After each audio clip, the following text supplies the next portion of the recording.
بسم الله الرحمن الرحيم الحمد لله رب العالمين والصلاة والسلام على سيد الأنبياء والمرسلين محمد وآله وأصحابه أجمعين أما بعد فأعوذ بالله من الشيطان الرجيم بسم الله الرحمن الرحيم وما تشاءون إلا أن يشاء الله رب العالمين وقال تعالى وماذا تكسب غدا صدق اللہ العظیم. عزیز بزرگوں،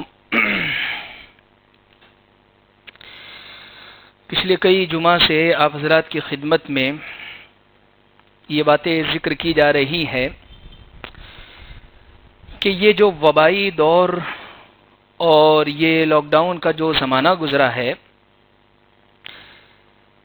یہ حالات اور یہ وائرس کا زمانہ ہمیں کیا چیزیں سکھا کر گیا ہے، کیا چیزیں بتلا کر گیا ہے، اور ہم تمام کو کیا سبق دے کر گیا ہے، جس کے تقریباً 15 نکات اور 15 پوائنٹ اور 15 باتیں میں نے آپ کے سامنے ذکر کی ہیں.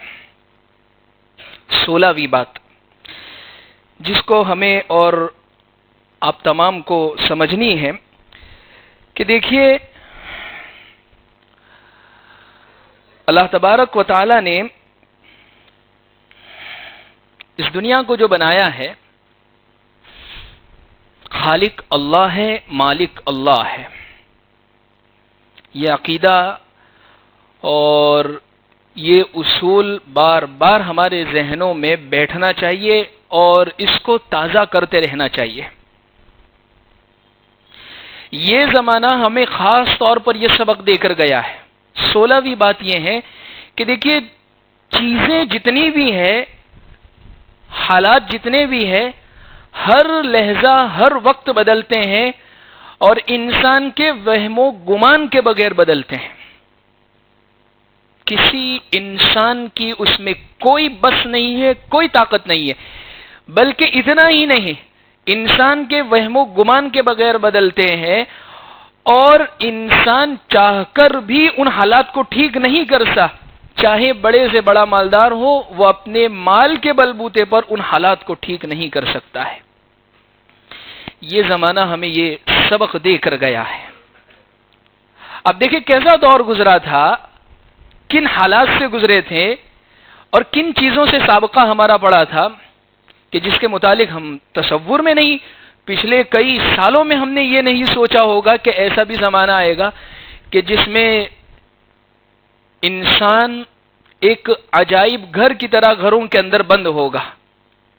جس طریقے سے ایک میوزیم کے اندر ساری چیزیں بند ہوتی ہے اور ایک متحف کے اندر ساری چیزیں بند ہوتی ہے، اسی طریقے سے انسان اپنے اپنے گھروں کے اندر بند. انسان کی کوششیں بہت کہ کسی طریقے سے باہر آ جاؤ، لیکن حالات ایسے، وبائی امراض ایسے کہ جس کی وجہ سے چاہتے ہوئے بھی وہ کچھ نہیں کر سکتا تھا. اللہ نے یہ بتایا وَمَا تَشَاءُونَ إِلَّا أَن يَشَاءَ اللَّهُ رَبُّ الْعَالَمِينَ. انسانوں تمہارے چاہنے سے کچھ نہیں ہوتا ہے، کچھ نہیں ہوتا ہے انسان کے چاہنے، ہوتا وہی ہے جو اللہ تبارک و تعالی چاہتے ہیں. اس لیے حدیث قدسی میں اللہ فرماتے ہیں یا عبدی، اے میرے بندے، ایک تیری چاہت ہے، ایک چیز تو چاہتا ہے، اور ایک میری چاہت ہے. اللہ فرماتے ہیں ایک میں چاہتا ہوں، اور ہوتا وہی ہے جو میری چاہت ہوتی ہے، اور اللہ جو چاہتے ہیں وہی ہوتا ہے. انسان نے بہت کوشش کی حالات سازگار ہو، بہتر ہو کسی بھی طریقے سے، لیکن وہ جو زمانہ گزرا ہے، کبھی جیسے گزشتہ مارچ سے پہلے فروری، جنوری، دسمبر یا اس سے پہلے کے حالات کو ذرا اٹھا کر دیکھیں کہ کبھی کسی انسان نے اس کا تصور بھی کیا تھا کہ ایسے حالات پیدا ہوں گے اور ایسی چیزیں انسان کو دیکھنے میں آئے گی. اللہ بتلاتے ہیں کہ دیکھیے کہ خالق اور مالک جو ذات ہے وہ اللہ تبارک و تعالی کی ذات ہے. اسی لیے قرآن مجید میں سورہ کہف کے اندر ایک آیت ہے وَلَا تَقُولَنَّ لِشَيْءٍ إِنِّي فَاعِلٌ ذَلِكَ غَدًا إِلَّا أَن يَشَاءَ اللَّهُ.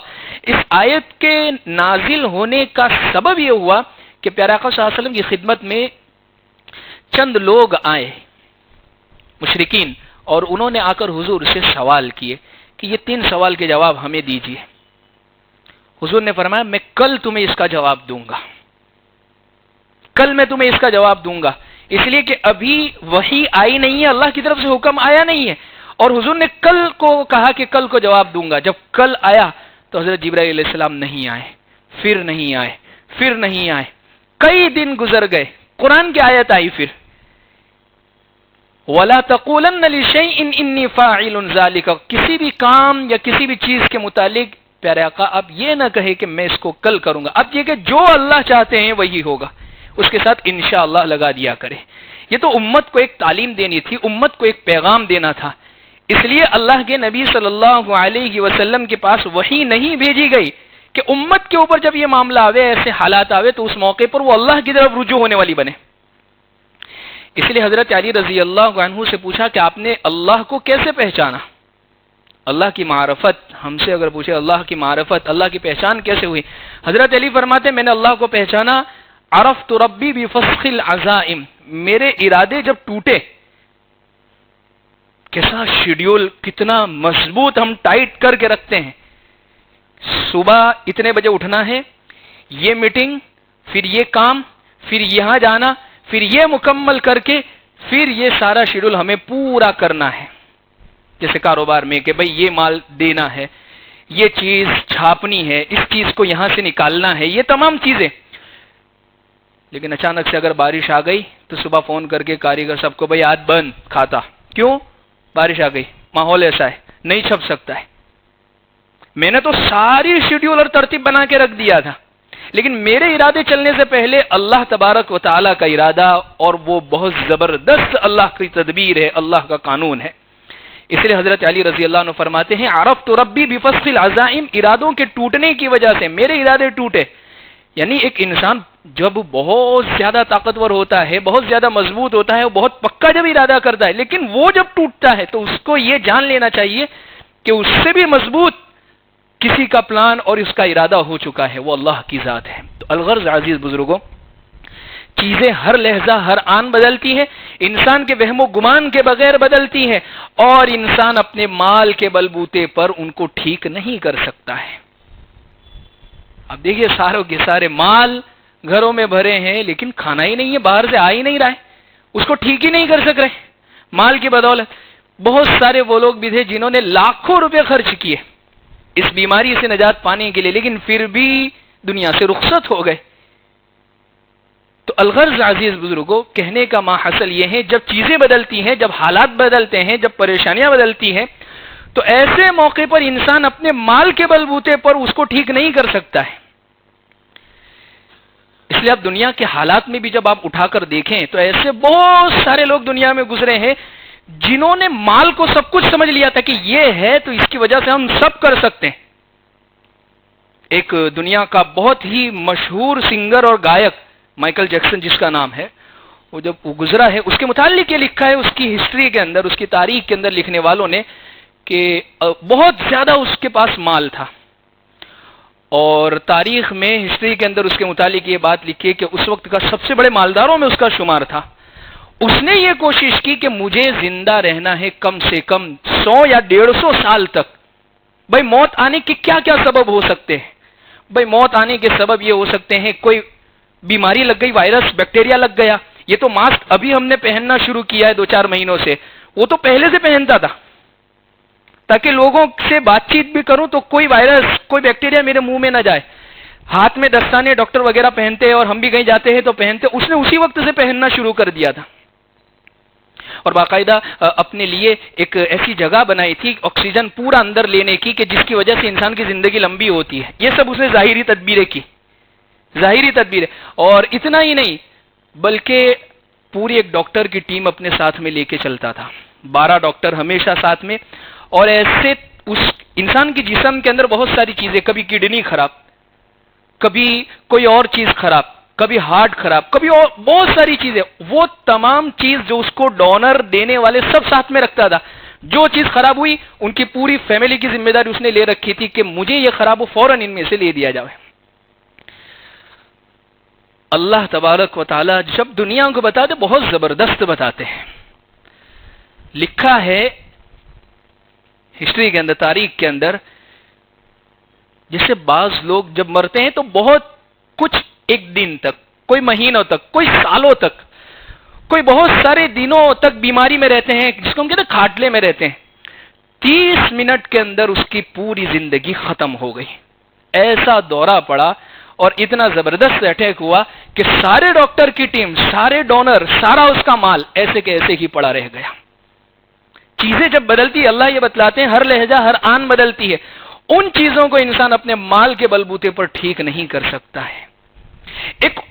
لیکن اس سے ایک بات، یہ سبق ہمیں ضرور ملتا ہے کہ اگر اسی مال، اسی شہرت، اسی زندگی کو اللہ کے دین کی خاطر اگر لگا دیا ہے، چاہے چیزیں بدل گئی، لیکن جب وہ اللہ کے دین کی خاطر لگ گئے ہیں تو پھر اللہ اس کو کامیاب کر دیتے ہیں. ایک اور سنگر دنیا میں ایسے ہی گزرے ہیں، جنید جمشید رحمت اللہ علیہ. ان کی بھی عمر تقریباً 51-52 سال کے قریب ہی تھی. یہ بھی جو مرائے اتنی ہی عمر میں، حضرت جنید جمشید کی بھی عمر اتنی ہی تھی، اور زندگی پہلے وہی اسی چیز میں گزری ہے. لیکن جب موت ہوئی ہے، اللہ کے راستے کی ان کو موت نصیب ہوئی ہے. اس لیے تو اللہ والے فرماتے ہیں ایسے رہے یا کہ ویسے رہے، وہاں دیکھنا ہے کہ کیسے رہے. یہاں تو جیسے بھی گزر جائے گی، مالدار ہے تو بھی گزر جائے گی، غریب ہے تو بھی گزر جائے گی، فقیر ہے تو بھی گزر جائے گی، اچھا برا جو بھی ہے گزر جائے گی. اصل تو وہاں دیکھا جائے گا. تو الغرض یہ پچھلا زمانہ 16واں سبق جو ہمیں دے کر گیا ہے کہ چیزیں ہر لہجہ، ہر آن، ہر وقت بدلتی ہے، بغیر کسی وہم و گمان کے بدلتی ہے. جیسے ہوتا ہے بعض مرتبہ ہمیں غصہ آ جاتا ہے، ہم کوئی پروگرام دے کر گئے یا کوئی چیز دے کر گئے کسی کو کہ یہ کرنی ہے، اور جب وہ نہیں ہوتی ہے تو کیسا اس پر تجھے سمجھ نہیں پڑتی. لیکن تھوڑی دیر کے لیے ہم غور کریں کہ بھائی اللہ نے پہلے ہی ایسے لکھ دیا تھا اسی طریقے سے، جو ہو کر رہنے والی تھی چیز. انسان اپنے مال کے بلبوتے پر اس کو ٹھیک نہیں کر سکتا. 17ویں بات جو یہ زمانہ ہمیں سمجھا کر گیا ہے وہ یہ ہے، اس ملک کی جو حکمرانی ہے، اس ملک کے اندر جو حالات فی الحال چل رہے ہیں، اب ہر چیز پر اٹھا کر دیکھ لیجئے، چاہے جابس ہو، چاہے عورتوں کا تحفظ ہو، چاہے اسی طریقے سے خارجی بہت ساری چیزیں ہو، وہ ہر حالات پر، ہر محاذ پر وہ گرتے ہی چلے جا رہا ہے. لیکن اس کے باوجود حکمران اپنی ضد اور اپنی انا سے، سخت حالات چل رہے تھے پھر بھی ضد اور انا سے باز نہیں آ رہے تھے. حالانکہ حکمرانوں کا دستور یہ رہا ہے، حضرت عمر رضی اللہ عنہ کے دور میں اٹھا کر دیکھ لیجئے، یعنی اتنی زبردست جی ڈی پی تھی اس موقع پر، اتنا زبردست ملک ترقی پر تھا کہ اس ہندوستان کو 10 بنا دیے جاوے. اتنے بڑے ملک پر حضرت عمر رضی اللہ عنہ کی حکومت تھی. اور جب خطبے کے لیے کھڑے ہوتے تھے اور ایک عورت کہہ دیتی تھی حضرت عمر رضی اللہ عنہ سے کہ آپ یہ ٹھیک نہیں کر رہے ہیں، یا کوئی سوال کر لیا، تو وہ ضد نہیں کرتے تھے، وہ ان کا جواب دیتے تھے، تکبر میں نہیں آ جاتے تھے. سخت حالات میں بھی یا اچھے حالات میں بھی، یعنی بعض مرتبہ ایک اچھے حالات ہو، ایک آدمی نے کسی پر احسان کر دیا اور کوئی اس کو اگر ٹارگیٹ کرے تو آدمی کو غصہ آتا ہے، لیکن ایسے حالات میں بھی غصہ نہیں آتا. پیارے آقا صلی اللہ علیہ وسلم کی حیات کو اٹھا کر دیکھ لیجئے، مال غنیمت آیا کہیں سے اور حضور نے سب تقسیم کر دیا. ایک شخص آئے کہیں سے اور حضور کے گلے میں چادر تھی، اللہ کے نبی صلی اللہ علیہ وسلم سے کہنے لگے مجھے تو چاہیے، اور اتنی سختی سے وہ چادر کھینچی کہ حضور کو تکلیف ہونے لگ گئی. اب اندازہ لگائیے کہ یہاں تک پیارے آقا صلی اللہ علیہ وسلم کے ساتھ معاملات ہوئے ہیں، لیکن پھر بھی اپنے چھوٹوں کے ساتھ، اپنی رعایا کے ساتھ، اپنے ماتحتوں کے ساتھ اچھا سلوک کیا ہے. ایک مرتبہ حضرت عمر رضی اللہ عنہ خطبہ دینے کے لیے کھڑے ہوئے، اور حضرت عمر رضی اللہ عنہ امیر المومنین تھے، خلیفۃ المسلمین تھے اس وقت. خطبہ دے رہے تھے تو کسی نے دیکھے حضرت عمر کے کپڑے، اور کپڑے دیکھ کر پوچھا امیر المومنین آپ نے تو کل سب کو کپڑے جو بانٹے ہیں وہ اتنے ہیں کہ ایک آدمی کو ایک ہی کپڑا ہو، آپ کے پاس اوپر نیچے کے یہ 2 کپڑے سیم کہاں سے آ گئے؟ یعنی سب کو بانٹے جو کپڑے، تو ہر ایک حاکم کے پاس بھی اس زمانے میں تو یہی ہوتا تھا، کوئی الگ سے کوئی سیکیورٹی وہ تمام چیزیں نہیں ہوتی تھی. حضرت عمر رضی اللہ عنہ بعض مرتبہ بیٹھے ہوئے ہوتے تھے شام سے یا عراق سے اور کسی اور جگہ سے تمام لوگ ملنے کے لیے آتے تو وہی ایک درخت کے نیچے بیٹھے ہوئے پیون لگی ہوئی حالت میں, لیکن دبدبا حضرت عمر کا زبردست کئی کئی جگہوں تک جاتا تھا. خیر, تو حضرت عمر رضی اللہ عنہ سے جب پوچھا گیا کہ آپ کے پاس یہ 2 کہاں سے آ گئے, لگتا ہے مال غنیمت میں سے تو کہیں آپ نے 2 نہیں لے لیا, آپ بڑے ہیں تو. کہا کہ نہیں, میری ہائٹ اور میری باڈی زیادہ ہے. حضرت عمر نے کہا اس لیے میرا بیٹا جو ہے عبداللہ بن عمر اس نے اپنے حصے کے کپڑے مجھے دے دیے, اس وجہ سے میرے پاس ڈبل آ گئے. اب اندازہ لگائیے عزیز بزرگوں, اس وقت کے خلیفۃ المسلمین اور اتنی زبردست حکمرانی کرنے والے بادشاہ سے بھی جب پوچھا جاتا تھا تو رعایا کو اس طریقے پر جواب دیا جاتا تھا. تو یہ حالات ہمیں ایک یہ بھی پیغام دے کر گئے ہیں کہ سخت حالات ہوں, پریشانی کا وقت ہو, ایسے موقع پر حکمرانوں کو, بادشاہوں کو, بڑوں کو اپنی ضد اور اپنی انا کو چھوڑ کر قوم کی خدمت, لوگوں کی خدمت, رعایا کی خدمت اور وہ تمام چیزیں کرنے کی ضرورت ہے جس کی وجہ سے لوگوں کو فائدہ ہو. مکۃ المکرمہ میں سخت قحط پڑا, بہت سخت قحط پڑا, اور اللہ کے نبی صلی اللہ علیہ وسلم کو مکہ والوں نے نکال دیا تھا اور حضور مدینہ المنورہ تشریف لے آئے. جب حضور کو پتا چلا, حالانکہ دل دکھایا ہے مکہ والوں نے تو, لیکن جانتے تھے کہ یہ بھی میرے ہی ماتحت ہے, یہ بھی میرے ہی امتی ہے. جب وہ آئے دعا کروانے کے لیے, اللہ کے نبی صلی اللہ علیہ وسلم نے ان کے لیے ہاتھ اٹھائے اور فرمایا کہ اللہ ان سے یہ قحط کو, یہ دعا اور یہ پریشانی ان سے ختم فرما دیجیے. تو ہمارے لیے تو یہ اسوہ ہے, یہ نمونہ ہے. ہمارے لیے تو ہمیں چھوٹے پیمانے سے لے کر بڑے پیمانے تک اللہ ہمیں جہاں کہیں بھی لے جاوے. جیسے ہوں گے ہم میں سے بعض لوگ وہ بھی ہوں گے کہ جن کے ماتحت کئی لوگ کام کرنے والے ہوں گے, اور بعض مرتبہ ایسا بھی ہوتا ہے کہ ہماری خود کی غلطی ہوتی ہے. اگر ہمارا چھوٹا اگر ہم سے کوئی بات کہہ رہا ہے تو پھر ضد, تکبر اور ہٹ دھرمی میں نہ آ جاوے. اس لیے تو فرمایا تکبر کس کا نام ہے؟ بطر الحق وغمت الناس. تکبر کی تعریف تکبر کسے کہتے ہیں؟ تو فرمایا بطر الحق, حق بات سامنے آ گئی پھر بھی قبول نہیں کرنا, وغمت الناس, اور لوگوں کو حقیر سمجھنا, چل جاوے اس کو کچھ نہیں آتا ہے, سب میرے کو سمجھ پڑتی ہے. اس کا نام ہے تکبر. اور اللہ کو تکبر تو بالکل پسند نہیں ہے, بڑائی تو اللہ کو بالکل, اس لیے کہ اللہ فرماتے تکبر تو میری صفت ہے, صفت خاص ہے میری. تکبر تو اللہ ہی کو سجتا ہے. جس حضرت علی نے فرمایا نا کہ انسان تو کیسے تکبر کر سکتا ہے, تیری ابتدا ناپاک قطرہ, تیری انتہا مٹی, اور پوری زندگی غلاظتیں, ناپاکیاں, نجاستیں اپنے جسم میں لے کے پھرتا ہے, پھر تجھے کس چیز کا گھمنڈ, کس چیز کا تکبر؟ مال کا تکبر ہے. تو ایک بات ذہن میں رکھے, ما اکل تفا افنائت او لبس تفا ابلیت او تصدق تفا امزئی. جو ہم نے کھا لیا وہ ہے ہمارا, جو پہن لیا وہ ہے ہمارا, اور جو دے دیا اللہ کے راستے میں وہ ہے. باقی تجوری میں, بینک میں, گوڈاؤن میں, کھاتے میں جو پڑا ہے وہ ہمارا نہیں ہے, وہ وارثوں کا ہے, وہ اولاد کا ہے, وہ چھوڑ کر جانے والا ہے انسان. جس سے فائدہ اٹھا لیا ہے وہ ہے انسان کا. تو الغرض عزیز بزرگوں, یہ 17ویں بات. 18ویں بات یہ ہے, دیکھیے حقیقت میں جو چیز ہے اس دنیا کے اندر وہ محبت ہی حقیقی چیز ہے, محبت ہی حقیقی چیز ہے. اس لیے چائنا کے بعد اس وائرس نے جو سب سے زیادہ زور جو پکڑا تھا ابتدائی دور میں وہ اٹلی کے اندر تھا, اور بہت زبردست طریقے پر لوگ مرے تھے وہاں پر. اور ان مرنے والوں کی جب آخری خواہش پوچھی گئی کہ بھائی آپ کی آخری خواہش کیا ہے, تو انہوں نے ایک ہی بات کہی, ہم اپنے عزیزوں کو, اپنی اولادوں کو, اپنے قریبوں کو ایک مرتبہ دیکھنا چاہتے ہیں, یا ان سے ایک مرتبہ آخری مرتبہ بات کرنا چاہتے ہیں. معلوم ہوتا ہے اس سے کہ اصل جو چیز ہے وہ محبت ہے. ایک انسان کو دوسرے انسان کے ساتھ ہونی چاہیے, ایک مسلمان کو دوسرے مسلمان کے ساتھ ہونی چاہیے. اب چاہیے دیکھیے محبت بعض مرتبہ شیریں کلام یعنی مٹھاس سے بات کر لو کسی کے ساتھ, اس سے بھی ہو جاتی ہے. یعنی آپ میٹھے بول دو کسی کے ساتھ, کوئی آیا ہے آپ کے, بعض مرتبہ ایسا ہوتا ہے کہ ہمارے پاس اگر کوئی شخص آیا ہے تو ہم اس کے مسئلے کو حل نہیں کر سکتے.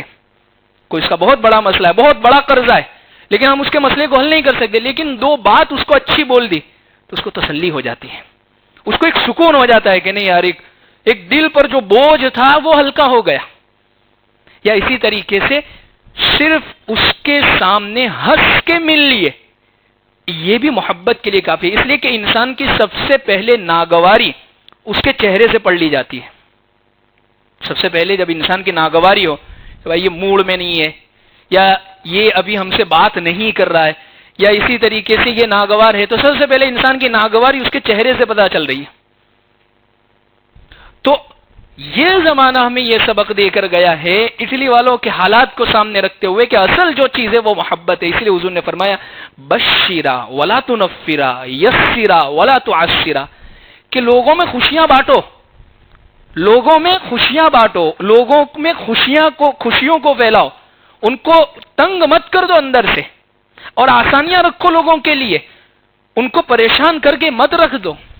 اس لیے حضور نے فرمایا کہ جب حضرت عامر ابن عبسہ نے پیارے آقا صلی اللہ علیہ وسلم سے پوچھا کہ مل اسلام یا رسول اللہ، کہ حضور اسلام کس چیز کا نام ہے، ایک مسلمان اسلام کس چیز کا نام ہے، تو پیارے آقا صلی اللہ علیہ وسلم نے فرمایا اطعام الطعام ولین الکلام، کھانا کھلاؤ لوگوں کو اور نرمی سے لوگوں کے ساتھ بات کرو، اس چیز کا نام ہے. یعنی پورے اسلام کو دو چیزوں کے اندر حضور نے سمیٹ کے رکھ دیا، کھانا کھلاؤ اور لوگوں سے نرمی سے بات کرو، سختی سے بات نہ کرو، تر شروع ہو کر بات مت کرو، بھویں مت چڑھاؤ بات کرنے کے لیے، بس آسانی کے ساتھ محبت کے ساتھ بات کرو.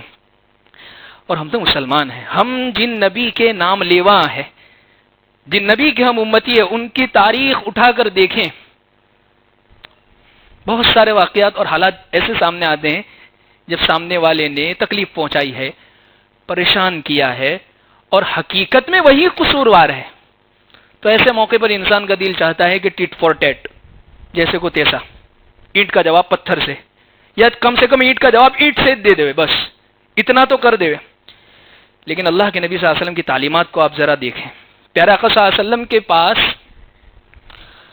اکرمہ بن ابو جہل، اس شخص کا بیٹا جس کے متعلق حضور نے یہ فرمایا فرعون ہذہ الامہ، جب وہ مرا تھا تو حضور نے فرمایا میری امت کا فرعون ہے. اور ایسا لگتا ہے کہ اس فرعون سے بھی بڑا فرعون ابو جہل ہوگا، کیونکہ وہ فرعون جب مر رہا تھا تو کیا کہہ رہا تھا، آمنت برب ہارون و موسیٰ، میں ایمان لاتا ہوں، میں ایمان لاتا ہوں موسیٰ ہارون آپ کے پروردگار پر میں ایمان لاتا ہوں. لیکن یہ ابو جہل جب مر رہا تھا تو کیا کہہ رہا ہے، تکبر اب بھی نہیں، ناک اب بھی نہیں اتر رہی ہے. یہ ناک کا مسئلہ بڑا خراب ہے، ناک ابھی بھی نہیں اتر رہی ہے. کیا کہہ رہا ہے، بس یہ غم رہے گا کہ دو غلاموں کے ہاتھوں سے مر رہا ہوں، مجھے تو کوئی سردار مارتا، کوئی بڑا مارتا تو اچھا رہتا. اس موقع پر بھی، مرتے وقت بھی یہ کہہ رہا ہے. اس کا بیٹا اکرمہ جب اللہ کے نبی صلی اللہ علیہ وسلم مکہ المکرمہ میں فتح مکہ کے دن داخل ہوئے سن 8 ہجری کے قریب، تو چند لوگوں کی لسٹ نکلی، یہ جہاں ملے ان کو قتل کر دیا جاوے، اس لیے کہ یہ بہت بڑے بدماش ہیں. اس میں ایک نام اکرمہ بن ابو جہل کا ہے.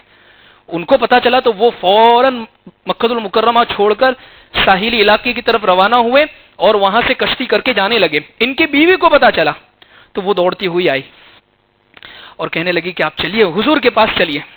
کہا کہ نہیں میں نہیں آتا ہوں، وہاں جاؤں گا تو مار ڈالیں گے. کہا نہیں، میں حضور سے بات کر کے آئی ہوں، حضور نے آپ کو امان دی ہے. کہا کہ پکی بات ہے امان دی ہے؟ کہا ہاں بالکل پکی بات ہے امان دی ہے. کہا کچھ ہوگا یا نہیں؟ کہا کچھ نہیں ہوگا.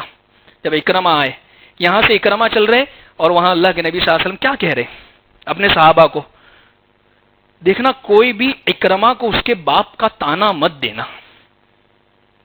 ہمارے اگر کسی سے لڑائی ہوئی ہے تو سب سے پہلی چیز ماریں گے، ہاتھ اٹھائیں گے، بعد میں سب سے پہلے تو تانا ہی دیتے. سب سے پہلی چیز تانا، کہ اس کے خاندان میں سے، اس کی فیملی میں سے اگر کسی نے غلط کیا تو اس کا تانا سب سے پہلے اس کو چونٹاؤ تاکہ وہ شرم سے مر جاوے. اللہ کے نبی صلی اللہ علیہ وسلم یہاں صحابہ کو یہ تعلیم دے رہے کوئی بھی اس کے باپ کا تانا مت دینا اس کو کہ تیرا باپ ایسا تھا. اور یہاں جب اکرمہ آئے، قربان جائیے، پیارے آقا صلی اللہ علیہ وسلم اپنی جگہ پر بیٹھے ہوئے تھے، کھڑے ہو گئے اور اتنے جوشیلے انداز میں ملے جیسے کوئی بہت بڑی ہستی آ گئی ہو، اور مل کے کہنے لگے ان کے کان میں. اکرمہ نے اسلام لانے کے بعد یہ بات کہی کہ حضور نے میرے کان میں یہ کہا، اکرمہ تم کہاں چلے گئے تھے، کتنی دیر کر دی تھی، میں تو تمہارے آنے کا انتظار کر رہا تھا.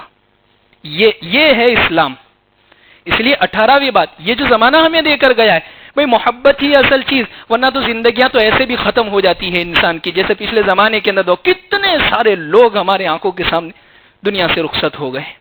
اس لیے اصل جو چیز ہے محبتیں پھیلائے، نفرتوں کو ختم کرے، دلوں کے بغض کو ختم کرے، لوگوں کے ساتھ اچھے طریقے پر ملے، آسانیاں پیدا کرے، جو نفرتیں ہیں اس کے اوپر مٹی ڈالے، اس کو ختم کرے۔ اللہ سے دعا ہے اللہ ہمیں ان باتوں پر عمل کی توفیق عطا فرمائے۔